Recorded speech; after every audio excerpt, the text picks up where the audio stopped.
Hello दोस्तों, global affairs तो आप सभी का स्वागत है और मैं स्वाभिमान। कुछ समय बाद ट्रम्प बन जाएंगे यूएस के प्रेसिडेंट। जी हाँ, जब तक आप ये वीडियो सुन रहे होंगे तब तक ट्रम्प शपथ ले चुके होंगे as a 47th president of United States of America, the most powerful person in this entire earth. उनके शपथ लेने के बाद बहुत सी चीज़ें ऐसी होंगी जिसके वाइडर इम्प्लीकेशंस होंगे across the globe, US, India, Europe and other reason.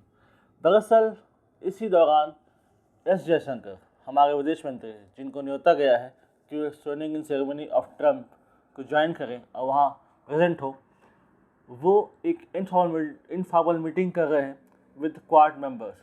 Quad members के जो विदेश मंत्री हैं, क्वाड नेशंस के जो विदेश मंत्री हैं, उनके साथ एक इनफॉर्मल मीटिंग हुई with Australia, Japan and US ministers. और इंतज़ार किया जा रहा है कि कब स्वेरिंग इन सेरेमनी हो ताकि एक फॉर्मल मीटिंग हो सके with the new US secretary of state, ताकि एक फुल फ्लेज मीटिंग चारों देशों की हो सके और क्वाड का आगे क्या दिशा तय करना है इस पर बात हो सके। ट्रम्प ने कहा था कि उनके यूएस प्रेसिडेंट बनने के बाद बहुत सारे बदलाव होंगे, बहुत सारी चीज़ें होंगी। तो नज़र हमारी होगी कि क्या डिसीजन वो लेते हैं with regard to Canada. Canada को लेकर उनकी क्या नज़र है, क्या वो वाकई कनाडा के एनेक्सेशन की बात करते हैं, तो उस लिहाज से वो क्या करेंगे। क्या वो कनाडा पर ट्रम्प लगाएंगे टैरिफ 25%, जिससे कनाडा की इकॉनमी को काफ़ी नुकसान होगा। ट्रम्प का मूड है क्या ग्रीनलैंड को लेकर, क्या वो वाकई ग्रीनलैंड को एक्वायर करेंगे, क्या वाकई पनामा कैनाल को यूएस एक्वायर करने की कोशिश करेगा, जिसमें वो कह चुके हैं कि it was historically made by US engineers. 1904 से 1914 के बीच पनामा कैनाल को बनाया गया था। और ऐसे कुछ सिमिलर डिसीजंस जो लेना चाहते हैं, उनके पास सिर्फ 4 साल है। यूएस के कॉन्स्टिट्यूशन के अनुसार कोई व्यक्ति केवल 2 बार अमेरिका का राष्ट्रपति बन सकता है, तीसरी बार संभावना नहीं। तो दूसरा कार्यकाल है उनका और 4 साल हैं जो कल से शुरू हो जाएगा। इन 4 सालों में आप इवेंटफुल समय देखेंगे, काफ़ी कुछ न्यूज़, काफ़ी कुछ जानकारी, काफ़ी कुछ कंटेंट आपको ट्रम्प हमें देते पाएंगे। इसलिए बहुत इम्पॉर्टेंट हो जाता है कि ट्रम्प का क्या डिसीजन होगा, ट्रम्प का प्लान ऑफ एक्शन 4 साल में क्या होगा, इसमें इंडिया पे क्या असर होगा, इसमें चाइना में क्या असर होगा, रशिया में क्या असर होगा, अक्रॉस द ग्लोब क्या क्या अंतर देखने को मिलेंगे। शी जिनपिंग जो कि चाइना के प्रेसिडेंट थे, उनको नेता भेजा गया कि वो आए और ट्रम्प के स्वेरिंग इन सेरेमनी को ज्वाइन करें। हालांकि उन्होंने अपना एक सीनियर लेवल का ऑफिसर डेजिग्नेट किया है कि वो वहाँ जाए और विटनेस करे इस सेरेमनी को, वो खुद नहीं गए।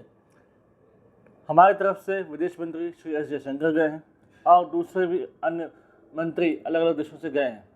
वैसे ये इंडिया की साइड पॉलिसी है कि भारत का प्रधानमंत्री अमेरिका के यूएस प्रेसिडेंट के सेरेमनी में नहीं जाता, और ये एक अनडिक्लेयर्ड पॉलिसी है और सदा इसको फॉलो किया गया है। इंडिया पे क्या असर होगा? इंडिया के लिए ये 4 साल काफ़ी इवेंटफुल और काफ़ी इंपॉर्टेंट होने वाले हैं, क्योंकि इससे ये तय होगा कि आगे इंडिया के प्लान ऑफ एक्शन क्या होगा। हाल ही में ये तय हुआ है कि जो बैन लगा था इंडियन कंपनीज पर न्यूक्लियर डील के कारण, वो हटाया है अमेरिका ने। आगे हो सकता है ट्रेड और कॉमर्स के लेके यूएस और इंडिया के रिलेशंस थोड़े से हौच पौच देखने को मिले। हो सकता है ट्रम्प इस बात पर चर्चा करें कि आपका जो एक्सपोर्ट है यूएस को वो ज़्यादा है, जिससे हमारा इंपोर्ट बिल हर्ट होता है। इस कारण से हो सकता है इंडिया और अमेरिका के रिलेशंस कुछ उठापटक देखें, या हो सकता है कि इसी दौरान इंडिया को मौका मिले अपना स्पैन वाइडन करने का। इंडिया का स्पैन वाइडन होगा। इन 4 सालों में ट्रम्प इंडिया आएंगे, अगले 100 दिन के अंदर अंदर हो सकता है कि ट्रम्प भारत की यात्रा करें और ऐसे बहुत से एग्रीमेंट साइन हों जिनके हमें इंतज़ार है या जो हो सकते हैं। हो सकता है कि बहुत से अमेरिकन इन्वेस्टमेंट इंडिया आएँ, ट्रेड और कॉमर्स दोनों देशों के बीच बढ़े। लेकिन इसके साथ ही इंडिया चाहेगा अमेरिका के साथ एक ट्रस्टवर्दी रिलेशनशिप, जहां पर अमेरिका पूरी निष्ठा के साथ एक बायलैटरल रिलेशंस को निभाए और जहां पर कोई ऐसी बात ना हो जिसके कारण यूएस और इंडिया के बायलैटरल रिलेशंस हर्ट होते हों। इसी चीज़ों को शेप करने के लिए एस जयशंकर अमेरिका गए हुए हैं। वो वहाँ नवनियुक्त स्टेट ऑफ सेक्रेटरी से मिलेंगे, जापान के, ऑस्ट्रेलिया के और दूसरे देशों के मंत्रियों से भी मिलेंगे, चर्चा करेंगे और एक प्लान ऑफ एक्शन तैयार होगा ताकि आगे चल के जब मोदी और ट्रंप दोबारा मिले तब क्या होगा एग्रीमेंट, तब क्या होगा उनके बीच वार्ता और कैसे इंडिया और अमेरिका के रिलेशनशिप होंगे ट्रंप के फाइनल कार्यकाल के दौरान और कैसे इसको 4 साल लेके जाना है, इस पर चर्चा होगी।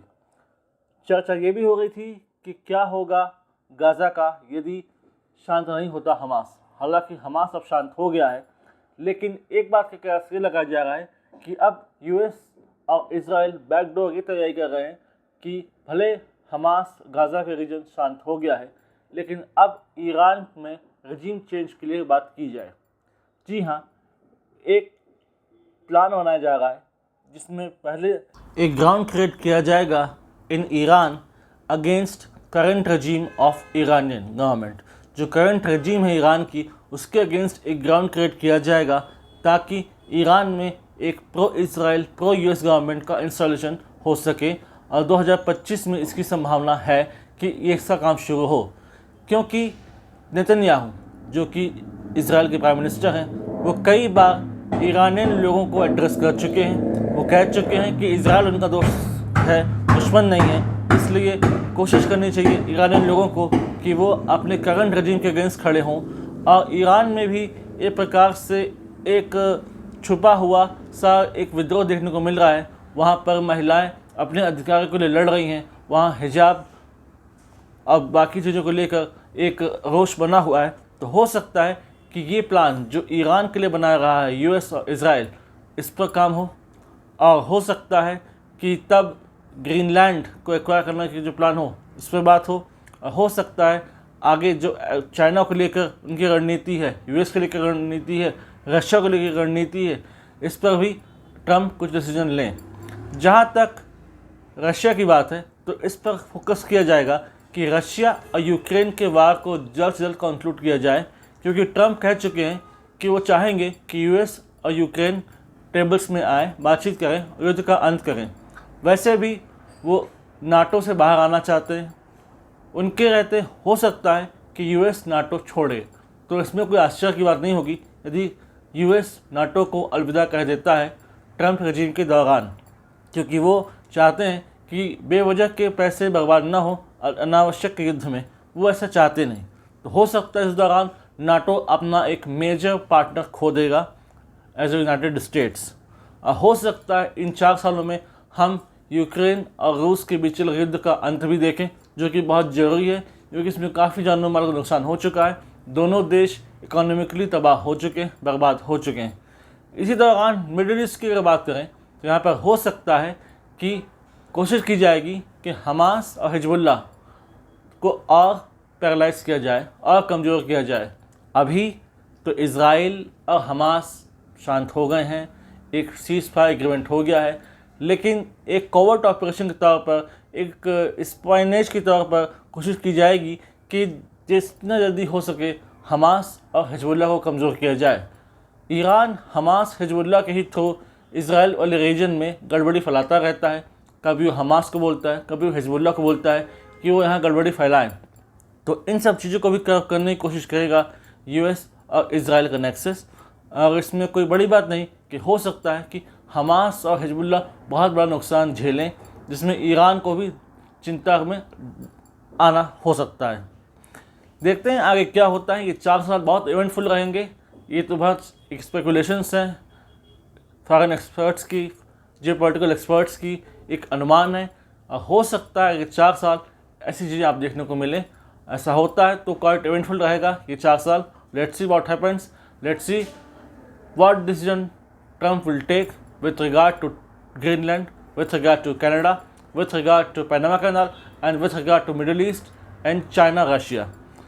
Let's see what happens. कुछ ही समय में ट्रम्प का 21वीं सेरेमनी शुरू होने वाला है, तो आप सब उसका आनंद लें। And do like, comment, share, subscribe the video. And if you want to connect with us, आप हमसे कनेक्ट हो सकते हैं with Instagram and Telegram. Link there is given in description. Thanks for watching. जय हिंद, जय भारत।